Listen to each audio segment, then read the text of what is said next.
What's up, everybody? I'm John Middlekauff. You know what I need you to do. Subscribe to our YouTube channel. We got content for days reacting to every NFL game all the time, every single day. Subscribe, like the videos. Let's go. Topic that I found pretty interesting because it kind of became a big story. It was something no one was talking about. And then as we got closer to training camp and all these second rounders weren't signed, everyone's like, wait, are all these second rounders holding out for fully guaranteed contracts? And it turns out most of them were not, because most of them were not getting that. But a lot of people thought that the reason and the catalyst for that conversation was Nick Caserio and the Houston Texans signing the Iowa State wide receiver that I think they drafted pick 34 overall to a fully guaranteed contract. And I did a little digging and asked around on why, but I think Nick Caserio laid out his reasoning on why he made the move that I think became a huge talking point for the last several weeks around the NFL. Yeah, I would say it's really much ado about nothing. I think it was a kind of fabricated story.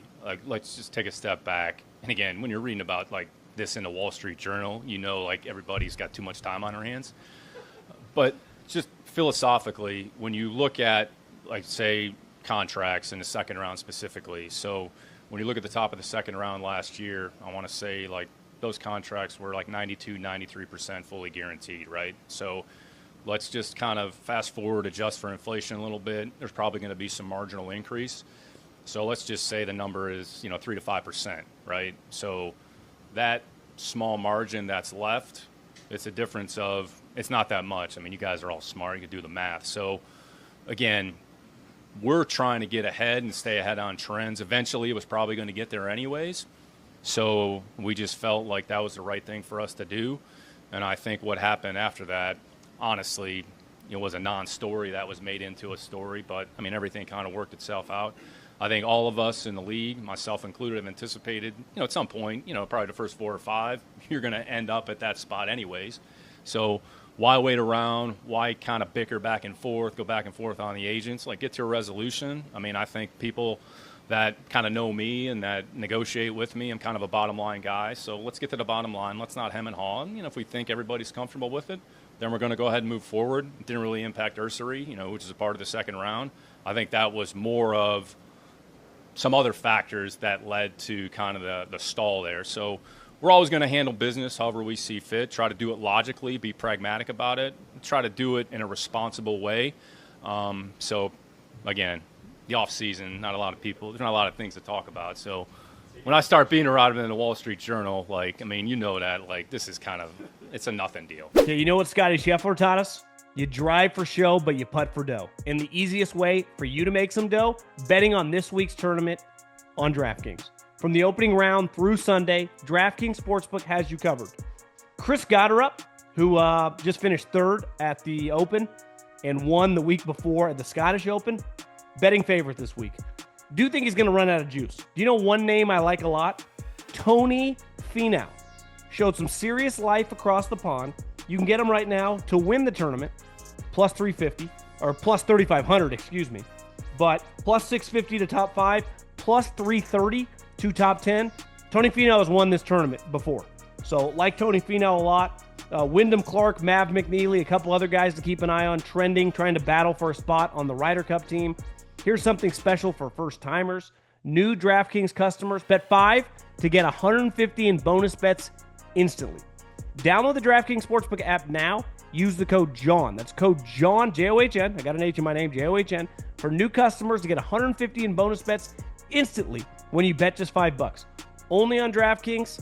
The crown is yours. To me, the most important point that Caserio just made, and I would give this as advice to any human being, whenever you're negotiating, whether it's car, whether it's a home, whether it's your salary, I think sometimes, and I've had a front row seat. I've been in negotiations since I left radio, doing them for myself, whether it's advertisers, whether it's stuff with the volume, whether it was stuff before that with Colin. Hell, just did some stuff with Fox Sports. I enjoy it. And I think I'm better at it because I spend less time arguing over little things. And I think seeing my wife, who's in real estate, the amount of people that spend energy and effort and ego and just time arguing over $5,000 on $1 million home. It's like, what are we talking about here? And I think what Nick Caserio just said is I signed him to a fully guaranteed contract, but when you actually factor in the numbers, last year was 93% of the guy in the same spot was fully guaranteed. If you factor in inflation over the course of a year, that number is well over 95% of the contract is going to be guaranteed. So if I fully guaranteed the contract, people acted like I went from, well, you went from 50% to 100. That's not the case at all. I actually just realized that, yeah, we're talking about 2 or 3% potentially here. So am I going to lose sleep, or am I going to worry about a negotiation of 2 or 3% with a player that I just drafted at pick 34? That if you tell me right now, when I use a pick like that, that is one of the most valuable assets in the league, that historically you can get first round talents but pay them second round money, and you would never draft a guy at 34. Now, you won't know until it plays out, but you think that guy has a chance to be like a Pro Bowl player. You definitely think that guy has a chance to be a second contract guy on your team.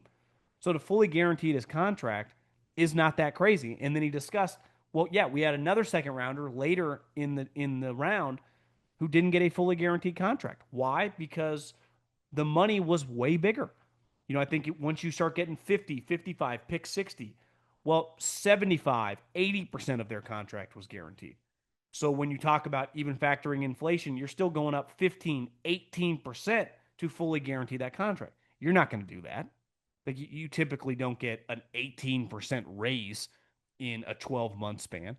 But giving a guy a 2 or 3% raise, which is essentially what he did, guaranteeing him his whole contract, I'd argue is just smart business. And I think the way Nick talked about it shows you this league now. I think there was just a story that 455 plus $1 million got distributed just from the media deal. So the Packers, they don't even have an owner, made well over $700 million in revenue last year. These businesses now are so big. The day and age of just meathead people running these organizations, you have no shot.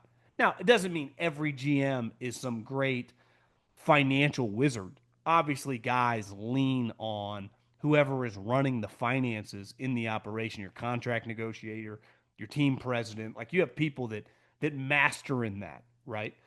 But you better be pretty well versed on economic structures as we move forward because the numbers are just too big. And if you spend time arguing over the little stuff, your job's going to be your job's already difficult enough. So I thought the way Casario uh, kind of defined it right there not only made a lot of sense, but just made life easier. And I think it's not shocking at all that the Texans are going to be projected to win their division again and be one of the better teams in the AFC for the third straight year.